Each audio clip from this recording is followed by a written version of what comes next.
his only creatures.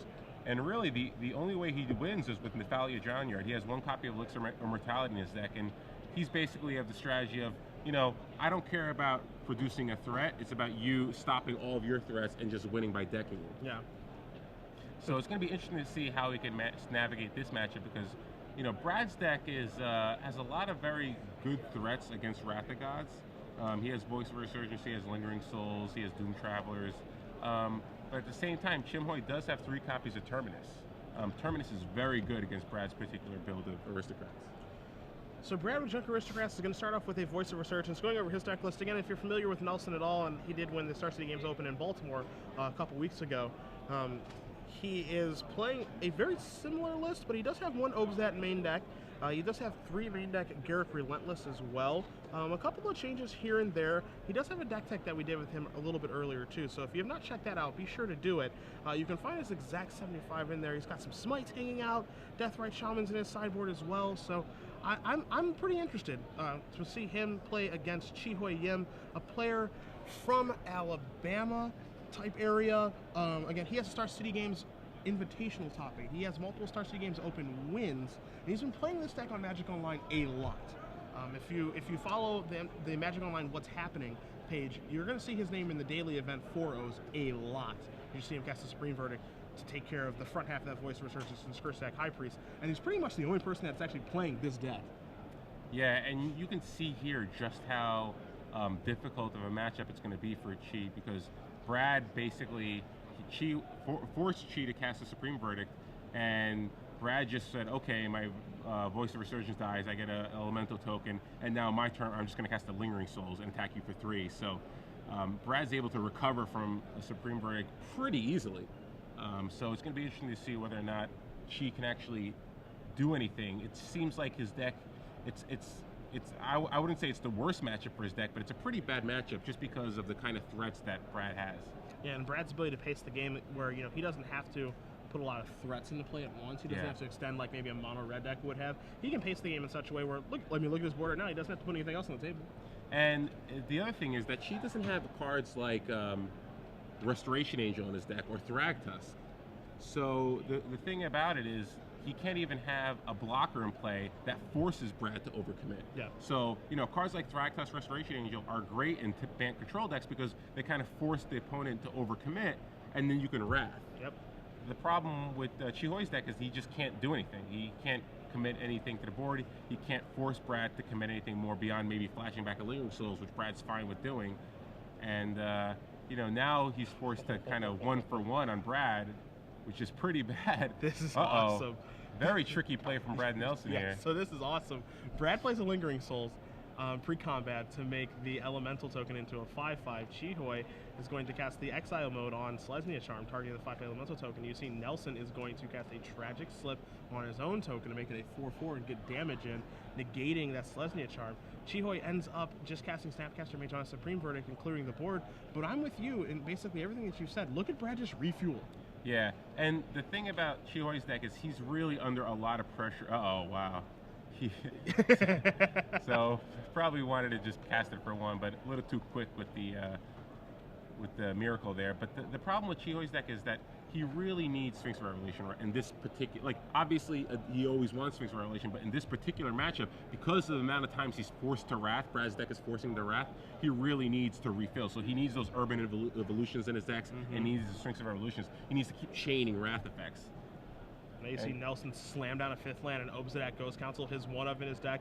He's going to come in, let it deal the damage, blink it out. Chihoy going to play an... that is an insane draw. Very good. Chihoy. Very good with the Supreme Verdict that's in his hand right here. We say Wrath effects aren't good at dealing with Obsidian, but when you can cast them at instant speed, they're pretty good. That is an insane draw from him. Able to flash in Supreme Verdict to clear away the Obsidian. I mean, Chihoy is sitting at 3, and Nelson again is just pacing the game. Again, just committing some small threats to the table. Yim is going to draw a card. What is this card? That's not going to help him. As he draws a Dissipate, it's going to concede the game. So, Brad Nelson is going to win game number 1. As you see a little friendly banter between the two. And look at that cute phone case for Brad. It looks a little pink. That is a delight. And, that's the problem with this matchup is that Brad just the way that his deck is set up, he forces Chihoi to constantly cast these Wrath effects over and over and over again.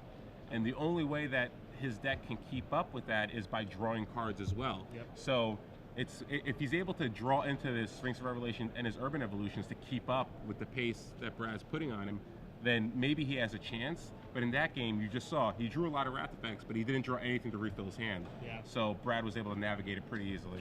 So we're going to take a look at the sideboards here. We're going to start with Chihoi's as he's sideboarding pretty quickly, as is Nelson, and see what he can do to turn things around against Junk Aristocrats. So yeah, Chihoi's got some cards in his sideboard that aren't that bad. He's got an extra copy of Terminus, which is obviously probably the Wrath effects he wants most in this matchup. He also has 2 copies of Planar Cleansing. Again, I think you just need as many Wrath effects as you want. The 1-for-1 removals is not really going to work in this matchup.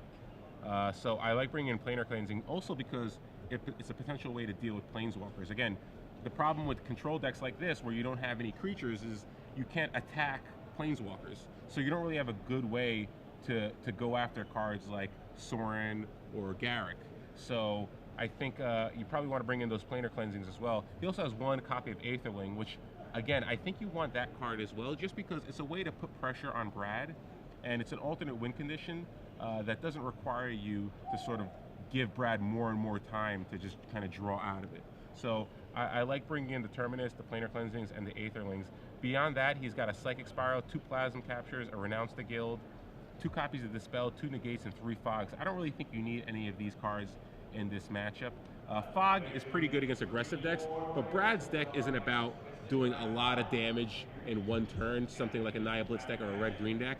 He's basically about just overwhelming you with these cheap, efficient creatures that are kind of obnoxious to deal with. They're super resilient creatures. Yeah, they're just resilient, but they're not gonna. He's not gonna be attacking you for like 8 or 10 points of damage a turn. So I kind of like the keeping those cards in the sideboard. Yeah, I mean, he's got that 1 Renounce the Guilds in his sideboard too. I mean, do you want to board in 1 Renounce to take care of 1 Obsidian? You know, is kind of a question you have to ask. I mean, yeah, it can take care of. It is a makeshift way to take care of Voice of Resurgence, sure. It's also this wonky way to be able to take care of a Varos, a Scar Stripe. Actually does like a decent job of that, but it is a one-off, and I think there's some situations where it can actually be like good or it can be bad. It seems like kind of a high variance card. Yeah, it's pretty high variance. I think if he was playing against a deck where he thought there was going to be a little, I think it's better against a deck like with Obsidian and Falconite Aristocrat, like the old Aristocrats Act 2 deck. I could see maybe boarding in the Renounce the Guild. Obviously, Dissipate's not very good in this matchup. He has 2 copies of his main deck. Maybe he wants to board out. Main deck, he only basically has 2 copies of Selesnya Charm to deal with the Obsidian. He also has, you know, obviously the Alchemist Refuge, 2 copies, which we saw, which is another way that for him to deal with it. So maybe bringing 1 Renounce the Guild, but there's not that many cards he wants to cut. Like, he can't cut any of the card draw. He just can't afford it. He can't afford to do that at all. Augur Bolus maybe might come out. It's not that great in this matchup. So maybe shedding some of the Augur Bolus numbers to fit in that extra Renounce the Guild. But really, I think he wants the Terminus, the Planar Cleansing, and the Aether. Those 4 cards. So we see we're off to a start here that does not involve a Farseek here from Yim. Nelson just on the Buddy Land draw, so he's not going to be able to put anything to play. Here's Augur Bolus to start, so let's see what Yim can find off of this look at 3, and it's going to be a Supreme Verdict, a card that's, again, not great against Nelson's deck, but good enough that he actually has to leave it in. Yeah, and the interesting thing about Brad's hand is, you know, it's not as fast of a start as you expect from his deck with the amount of cheap creatures he has, but he has 3 copies of Voice of Resurgence. Yeah. So, pretty devastating if he can get those in play, because any Wrath effect, basically, short of a Terminus, isn't that effective. Yeah, but she does actually have the Terminus, and he even has an Augur Bolus to slow down the Voice of Resurgence, which means that Brad's going to be forced to play something else into the board. Yeah, and the last land that Nelson wants to draw there is probably Gavney Township, but that is the land that has been given to him. You see his hand, as you mentioned, a couple copies of Voice of Resurgence, has Lingering Souls, has Obsidian in his hand, has kind of an awkward Abrupt Decay, where you're maybe sideboarding then and thinking that Chihoi has maybe some sort of Detention Sphere type effect. The things that he can Abrupt Decay are Augur of Bolas and Snapcaster Mage. And then it doesn't even look like, nothing after sideboard either. So nothing great to actually be able to do with that Abrupt Decay. Maybe Nelson, if we do go to a 3rd game, realizes that and sideboards it out. Maybe he was afraid of Rest in Peace. Yeah, also very obviously real thing. A very, very impressive card against Junk Aristocrats. Band control, it's definitely in their wheelhouse to possibly have that type of card. But again, he saw Snapcaster Mage, so it's kind of reasonable to assume that your opponent's probably not going to have Rest in Peace if they have Snapcaster Mage in deck. So maybe he's afraid of the Tension Sphere possibly. But again, the Tension Sphere is usually going to go after Lingering Souls tokens. So at that point, the Abrupt Decay is kind of worthless. Yeah. But you know, it'd be interesting to find out why Brad decided to bring that card in. Appetite for Brains is a huge draw step there for Nelson. One of the cards that he's probably the most scared of is Terminus, and Appetite for Brains can take care of that. See attacks, spirit tokens, all that good stuff. Gonna get in with the Voice of Resurgence. Chihoy gonna keep him honest. Just block with that. Play a Varls and pass. Brad does not protect himself against Terminus here, so now Terminus will be able to devastate Brad's board. It won't trigger the Voice of Resurgence, and he can't regenerate the Varl. So he could have played a turn where he could have possibly just protected his card against. So it looks like he just wanted to sacrifice his Voice of Resurgence to get into the graveyard. Yeah, I mean, put it in the graveyard for whatever reason.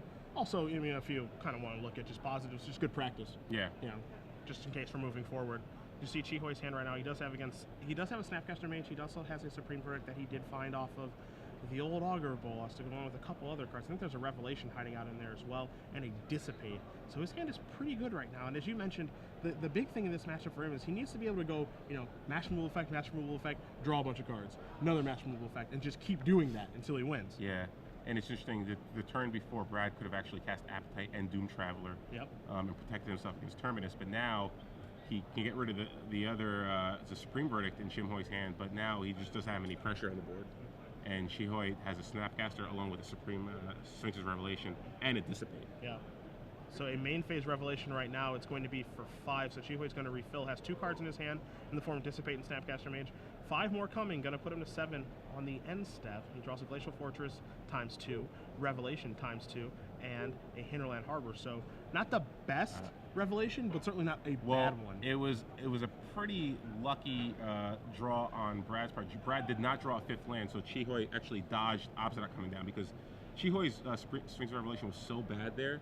He didn't really have to draw an answer to Obsidian. Yeah. So if Brad drew a 5th land and slammed down Obsidian, he might have been able to just win with that card alone. So yeah, Chihoy just draws another Dissipate. His card's really weak to Obsidian right now. It looks like he just mistakenly played a Dissipate instead of a Sphinx Revelation. Yeah, so let's try this again. Okay, so what he's going to do is he's going to Snapcaster Mage the Terminus and put everything onto the bottom.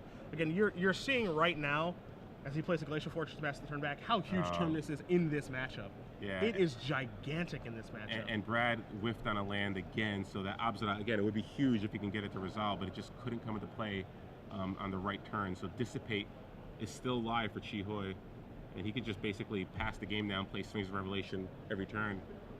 The big thing too, don't forget, is that it does have to be another black source too. So it can't just be any land. You know, it does have to be another black source for Obsidian. But I think it's a reason. Yeah, given the amount of black sources in Brad's deck, I think it's fair to say that he can draw either Isolate Chapel, Overgrown Tomb, another Woodland Cemetery. But yeah, obviously it has to be a black source too. But Chihoy in pretty good position now. Looks like he drew an Alchemist Refuge too. So there's his answer to a potential Obsidian as well. And now's a good time to cash in one of those Supreme Verdicts. Now he just wants to kind of get some of the cards out of his hand. You see him play Refuge. He's going to play Elixir of Immortality. And this is exactly what his deck wants to do every single game. Like, you know, you saw him Revelate for 7 on Nelson's end step, but he's perfectly fine figuring out what 7 cards he wants to keep, sculpting a perfect hand, and then just discarding some garbage, which you see him discard a couple of lands here, and just kick it back to Nelson, and daring Nelson to try to keep up here. And Nelson just has another Voice of Resurgence, and it's like, Chihoy basically, do I even care about that? Is that worth dissipating? So here's an Appetite for Brains after he does let the Voice of Resurgence resolve. Yeah, and he could basically, I like Dissipating there because you really want to just hold on to that Terminus. He dissipates there to give Nelson elemental token. So I like Nelson sequencing there a lot, but at the end of the day, it's not a big deal for Chihoy to just say, all right, that's fine. You get an elemental token. It's a 2/2 to go along with their Voice of Resurgence, and I have a Terminus to clear things up again, and another Revelation to refuel. Yep. And this is exactly where Chihoy's deck really just keeps rolling. You see how important those card drawing spell is. He needs to be in a position where he can cast those card drawing spells and not be under enough pressure where he can still play other things. Yeah. So he's drawing all his Wrath effects. He's drawing the right Wrath effects. And there was one turn where Brad might have been able to slow things down with Appetite for Brains and Doom Traveler and get rid of the Terminus, but maybe a slight mistake on Brad's part. But either way, we're at a point in the game now where there's not many cards that Chihoy has to worry about. Yeah. And now you see it dissipate. It gives Nelson another elemental token, which Chihoy is perfectly fine with because he doesn't want a Planeswalker on the board because his deck is pretty weak to those. Then he flashes in a Terminus via Alchemist's Refuge, clears up the board yet again, and now he's going to cast Urban Evolution. He's going to draw 3 and be able to play another land for the turn. And this is where Chihoy's deck is almost unbeatable when his opponent just has no threats on board and he's able to keep going, getting his card drawing spells. It's like he's already got the elixir in play to kind of reload on all his card draw and wrath effects. So interesting to see whether or not Brad can sort of pull something together here. He still has a Snapcaster and Mage in his hand to rebuy another Sphinx of Revelation. Looks like he's going to let the Obsidian resolve. Doesn't care too much about it. He still, now that he has the Alchemist Refuge and he can cast instant speed wrath effects, he has plenty of answers to Obsidian. Yeah, Alchemist's Refuge is, man, and he draws another one here too, so now he can do this at will. But you see 2 of them. Alchemist's Refuge was a card that Kunio had in his deck. Yep. And you saw Reduke have a lot of success with this card, along with Nephalia Drownyard. This deck is very similar to that one. Refuge is a super interesting card where, you know, again, all of these lands from that set have this opportunity cost because they tap for a colorless. They're always in these 3 or 4 color decks. But you see the power of this card where a normal Bant deck having to play against Obsidian is just a nightmare. Yeah. And one land, not even a spell, a land makes it pretty irrelevant all of a sudden. And you see Chihoy's going to activate Refuge and verdict away this stuff. And I'll pick up my Augur Bolus. That's got to go to the graveyard too. But the one thing that we've talked about a lot over the course of this weekend is that what is the Sphinx's Revelation deck? Where is it? What is it? Blue, white, red? Is it Esper? What kind of deck is it supposed to be? It feels like it's supposed to be this one.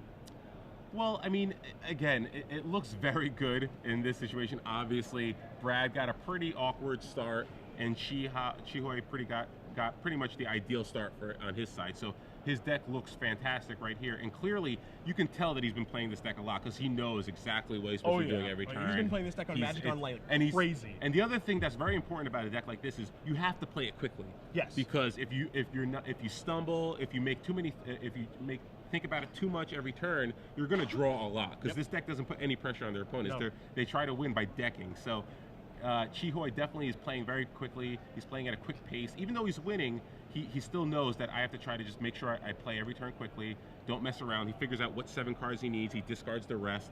So I think he's trying to close the game out as quickly as he can. But again, his deck isn't built to close games out quickly. His deck is built to sort of just like draw the game out. And I think he might have played 2 lands this turn. Did he play Urban Evolution? Yeah. So picks up a Sunpetal Grove, and he still has that Obsidian in play, but doesn't have to worry about that because there's just so many cards that he can draw now. Yeah. There's a Terminus, there's a pure. Oh, so it looks like he did bring in the He did the board in the Rounds to the Guild, and I'm perfectly fine with that just because it is a very clean answer to take care of Obsidian, assuming that things go according to plan. Of just like Wrather guys, and then Brad's big answer is all right, fine, take that. I've got Obsidian. He's like, all right, 2-man answer.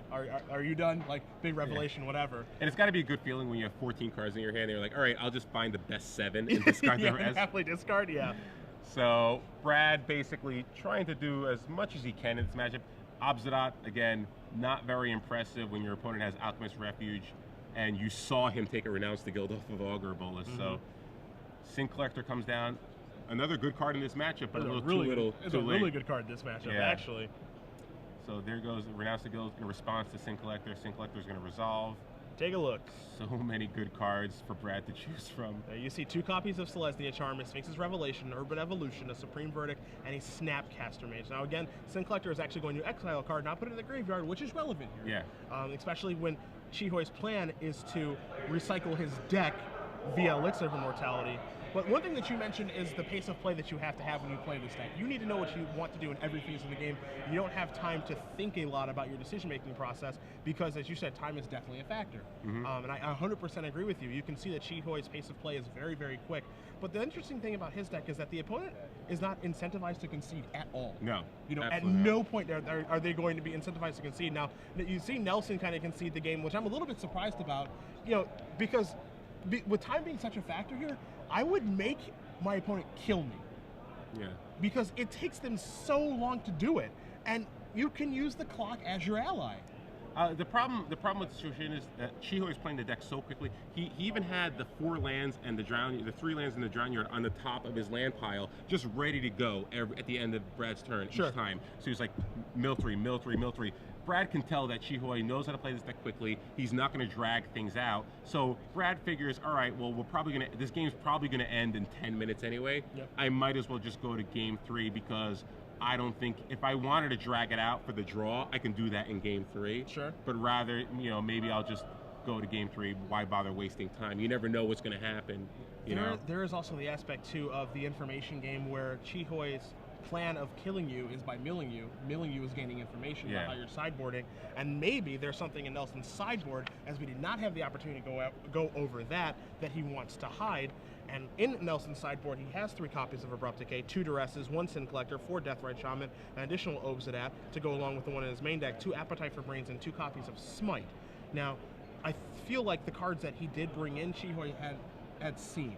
So, he saw Appetite for Brains. He knows that Obsidian's there from game 1. Not sure if Nelson's sideboard in Deathrite Shaman, but I wouldn't be surprised because it looks like Chihoy's, his plan is pretty predicated on Snapcaster Mage. I have to say, I'm not sure if Brad did this for this reason, but it's conceivable that he boarded in the Abrupt Decays to deal with the Elixir of Immortality. Because the way Chihoy played that game, he had the Elixir out there. There were turns where he just tapped out to cast a large Sphinx of Revelation. So if Brad can get lucky and Chihoy doesn't play correctly and is able to get rid of the Elixir and deal with the Elixir Immortality, there's a chance that Brad might be able to win the game that way. Yeah. It's a long shot, but again, I'm wondering why he decided to bring in. If you just think it's for Rest in Peace, in all likelihood, it's probably for Rest in Peace. Yeah. But there is an off chance that maybe if you deal with the Elixir Immortality, and Chihoy only has 1 copy in the Thalia's Drown Yard, so like depending on the sequencing or depending on where it is in his deck, there is a chance that Brad could just deck Chihoy. Yep. But I'll be interested to ask Brad why he decided to board in the Abrupt Decay. And my guess is it's probably for cards like the Tension Sphere or Rest in Peace, because Rest in Peace is so good. But knowing your opponent has Rest in Peace and a Snapcaster Mage, you probably have to figure they don't have Rest in Peace in their deck. But we'll see.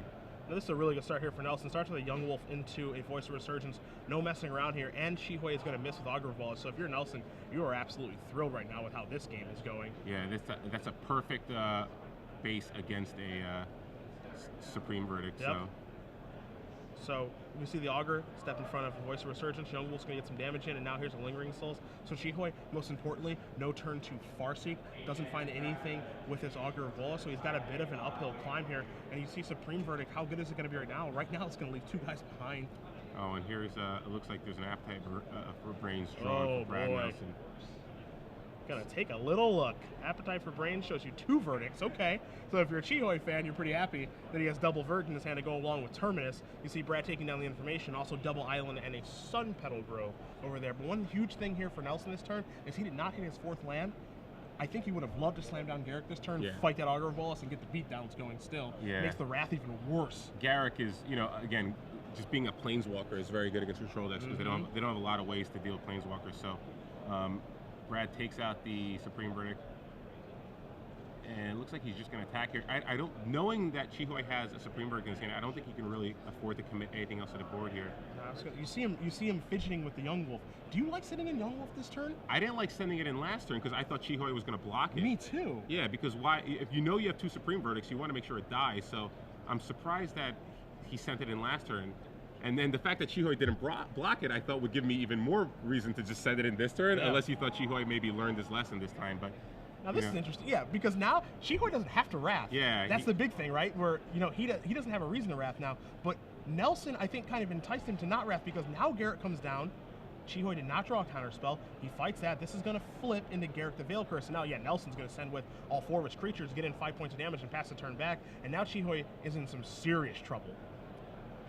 Yeah, I guess you can say he incentivized him not to Wrath, but I still think you probably. I don't quite understand that last sequence. I don't think he did it to try to incentivize him not to Wrath. But either way, the Garrick was probably going to resolve next turn no matter what. Yeah. But let's see what Chihoy does here. He has the Terminus. He can cast Supreme Verdict and then rebuy into a Terminus the next turn. The problem is that he still has to deal with that Garrick. That Garrick's going to be churning out tokens. And again, his deck just doesn't have, it doesn't even have Detention Sphere after board. Now, one card that he can try to get rid of that Garrick, oddly enough, is Renounce the Guilds, because Garrick, when it is flipped, is black and green. So that is something to keep in mind. It's a minor thing, but it is a relevant one, and I'm a little bit surprised yet again that we don't see Chihoy cast Supreme Verdict. Not terribly surprised, but he's gonna have to take his licks this turn. 2, 3, 4, 5 yet again. Go down to 6. Well, yeah, because I think Brad wants to sacrifice a creature to get an Obsidian. No, I think he's going for Sin Collector. Ah, yes. I think he wants Information, because he has gone by, he has gone by 2 Obsidots, and he is going to go for Sin Collector here and blow up Chihoy's plan of casting Terminus. You see he's going to select that, and now Chihoy is in a dangerous spot, because now he has to cast Wrath. Now he doesn't have a choice. He basically has to top deck a Terminus here. Yeah. To have a really good shot. Draw a card. Another land. He's drawing a land every turn this game, it looks like. I'm not even kidding. And his Augur Bolas missed. Yeah. So Chihoy can cast Supreme Verdict here. Brad will be left with the Young Wolf and a Elemental token. It will be a 2/2. So he can attack Chihoy for 4, dropping Chihoy to 2, and he'll still have that Garrick in play. That's no, gonna be but he'll flashback Lingering Souls to add 2 more power to the table, yeah. and he can finish off and actually make a Wolf token with the Garrick as well to make that Elemental even larger. Chihoy realizes it. Nelson's not going to miss it. Former Player of the Year, and he wins the match to move on to 8-0. Brad Nelson defeats Chihoy Yim 2-1. Junk Aristocrats defeats Bant Control.